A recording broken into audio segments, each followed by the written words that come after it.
in spite of me. Alanis Morissette, one of the most successful female singers to ever hit the music biz, history-making in fact, and it all started right here in Canada. Alanis was born and raised in Ottawa. Her folks were school teachers. She began playing piano at the age of 6, and she wrote her first song when she was just 10 years old. Oh, by the way, you may recall that program, You Can't Do That on Television? Well, Alanis was a regular. Now, a couple of years later, Alanis went back to music. She signed her first record deal. She actually was known as the Debbie Gibson of Canada. Not a moniker she liked, and fortunately, dance pop really wasn't what she was going for. So what'd she do? Well, Alanis packed her bags and did what a lot of Canadians did. They moved to Los Angeles. She met a producer by the name of Glenn Ballard, and they started writing a record. They recorded it, and that record made music history.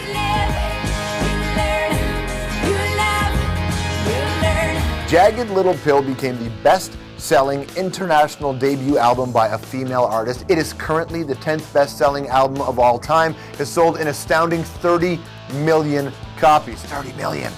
After the sales comes the awards, the Juno Awards, the Grammy Awards. Jagged Little Pill. She had a grueling 18-month worldwide tour, and a couple of years later, she had the honor of following up Jagged Little Pill. She released her follow-up called Supposed Former Infatuation Junkie. Actually, she started acting again as well. She played the small role of God in the Kevin Smith picture Dogma. Since then, Alanis has released 3 studio albums, hosted the 04 Juno Awards, you may recall the Naked Bodysuit, and in 2007, Ms. Morissette was inducted into the Canadian Music Hall of Fame. Her new album is called Flavors of Entanglement. The latest single is called Not As We. Step one, barely making sense. Everybody say hello to Alanis Morissette.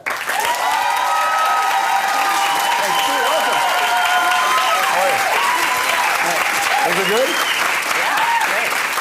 Man, you laid it all out on this record, didn't you? It's what happens. It's what happens when I write songs. There's something about being in the studio that just the flip of the switch and there's no holds barred. It's a brave place to be, isn't it? Thanks. Yeah, it is a little terrifying until it's not. Every night before the record comes out, without fail, each record, I have this moment of terror. And then I go to sleep again, and then I don't worry about it. What's the terror about? That people will know what you're thinking, or just to see how they receive it? I don't care how people receive it. I think they'll beautifully and predictably kind of interpret it through their own lens. It's how it works in my experience. But I'm a human being, and there's some fragile moments and some shame moments that I'm working through. And to do it publicly, it's not for the weak of heart. Yeah. So I get a little scared sometimes. Okay, so when I listen to this record, I can just imagine now I don't know you, but there's a lot of crying in the studio when you made it? This one, there was probably 1 or 2 cry moments. And usually the engineers are very sympathetic and sensitive, and they'll just kind of avert their eyes. Let her have a moment. Give a little tissue and look away. But every record, there are moments of crying and laughing and being horrified and not being precious and laughing at myself. And you know, whenever I'd come in the studio for this record, Guy Sigsworth, whom I worked with, said, what horse from the apocalypse is coming in today, Lance? Nice. So there's always a little blood or sweat or tears or something on it, spit. As an artist, does it kind of suck that really the best music comes in the worst time in your life? Sometimes that's the case, but also I think the 2 great life forces that create great art, in my opinion, are joy and anger. So joy also does. Little infatuation songs here and there are really fun. There's a couple pseudo-joyous numbers on here. Yeah, this one was sort of the chronicling of the crash, the burn, the rock bottom moment, and then I like to think the phoenix eventually rises. When you go on stage and you sing songs that mean something so deeply to you, the more you sing them, are you reliving those moments, or is that you slowly letting go of those moments? Well, I'm an emotional content person, so I have the greatest memory about the emotional journey of something, but if someone asks me the specific thing that happened, I won't remember any of it. So yeah, when I'm on stage, I'll definitely access the emotional flavor that was going on in that song, and I can go from one to the next pretty easily. But sometimes I'll think about something else. If I'm singing You Ought to Know, I won't always be thinking about that era. Mm-hmm. I'll be thinking of this era, or I'll be thinking of something else I'm particularly angry about. If I'm PMSing, I'll channel it into that song, whatever's going on. People don't know this about you, is the fact that were you one of the first artists to have recycled paper? Now that everybody's talking green and all that, your records used to come out of recycled paper. Yeah, and at first it wasn't something that was normal, and I think as with any new initiative, it's a little expensive at the beginning, so I paid for it myself. Yeah.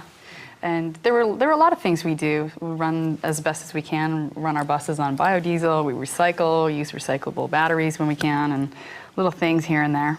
You know, the thing we're working on this program is 1 million acts of green, and the I idea. heard, yeah, that's so great. And we'll see how it goes. We gotta get Canadians. If you don't save this planet, I'm telling you. That's right. Listen, dude, I'll be listening to your song. I'll be crying at more than 2 or 3. Yes, I'm eating it because there's no more resources. That's right. Do you feel like you have a moment where you do that sort of thing? Do you talk to other artists about it and inspire them and say, hey, look, here's what I'm doing? I remember hearing Neil Young was traveling in a biodiesel bus, and I thought, hey, that's pretty cool. Yeah. What if Neil Young would get other people to do it?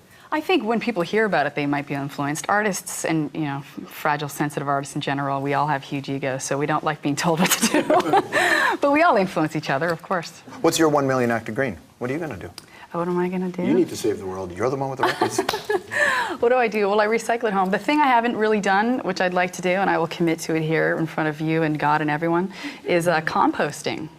Just more actively in my house. Well, and you got the little buckets now, you can do all that, right? The buckets, you make the pile and the rats thing, and you got to close it off if you have dogs. And so there, I'm ready to do it. All right. Yeah. You're going to keep your word? Oh, yeah. 1 million act of green, Alanis Morissette's going to compost. Compost. It's amazing. You're a young woman. You're in this new stage of your life. You've got another record. And the Phoenix from the Flame, the Phoenix, it is a beginning. Does it feel like that for you? Always birth, death, birth, death, birth, death.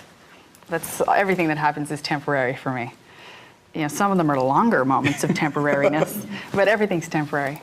You were really happy, and I suppose you were really sad for a while. I was everything for a while. But I'm everything now. I think I stopped aspiring to be happy a long time ago because happiness is such a temporary state. No, I'm with you. I don't think it's real. I think peace is real. You can strive for peace. Yeah. So there's this peace that underlies all the different, I hate to use the word flavors, but all the different flavors. Flavors of entanglement. Hi, FYI. Nice to meet you. Okay, so all these different flavors of humanity: happy, sad, scared, upset, devastated, excited. All of them happen on the bedrock, ultimately, of this peace of knowing that I'm just observing all of this and that it's a real playground. So I derive great peace from the knowledge of that. Do you have a mentor? I have millions of mentors. Because there's no real college course for this life. No. And wish there was a handbook. Yeah, that'd be nice. In 1995, I thought, how great would it be to have a handbook? You need to read Hammer of the Gods or No One Here Gets Out Alive. Really? The Jim Morrison book, that is the how, what not to do in this business. Okay. That's your handbook. No, but you're right, there is no the handbook. Opposite handbook. Yes. Do you have someone that you can talk to and go, I don't know what, I'm not sure how I'm supposed to do this? Oh, yeah. I have a lot of amazing mentors and teachers in my life. They're psychologists or authors or friends or family members, and they're all teeming with wisdom and experience. And, it's a little odd what I do. I feel like I'm this therapist psychologist in a rock star's body sometimes. So it's a push-pull. I feel like someone said the other day, it feels like I constantly have my foot on the brake and my foot on the accelerator all the time like this because I need to rest and be, take care of the sensitivity, but also be out there because it's such a part of my calling. So it's constantly calibrating that, and I have a lot of support. Plus, if you were good and everything was fine, you probably wouldn't be able to create art the way you do, right? Who knows? Maybe I would. Maybe if I was eating bonbons and sipping tiki drinks, I'd write great songs. No, you see, I think you actually did one of those songs. One of the greatest things anybody has ever seen on YouTube was your Fergie song. The My Humps thing was phenomenal. Where did that idea come from? Well, I had been going to the studio every day, and the emotion in the room could be cut with a knife, to be sure. And I just turned to Guy and I said, I would love to just write something so simple right now to clean a slate, like a sorbet of some kind. And I said, a song like My Humps would be perfect. And so we just had this pregnant pause and looked at each other and started reinterpreting it on the piano. And then about a week later, I invited my friends over to my house in my garage, and we shot the video, really not precious. And I put it up on YouTube thinking maybe a couple hundred people would get a kick out of it. 15 million people have seen it. I know. 15 million. Did you do it to take the piss out of the role of, I guess where a lot of female pop stars where they had gone and what music was like at the time? Well, no, I just really like the lyric, you gotta make you work, make you work. It's great to see you. Thank you very much. It's Alanis Morissette, everybody. She's got a brand new record. It's called Flavors of Entanglement. I'll be right back.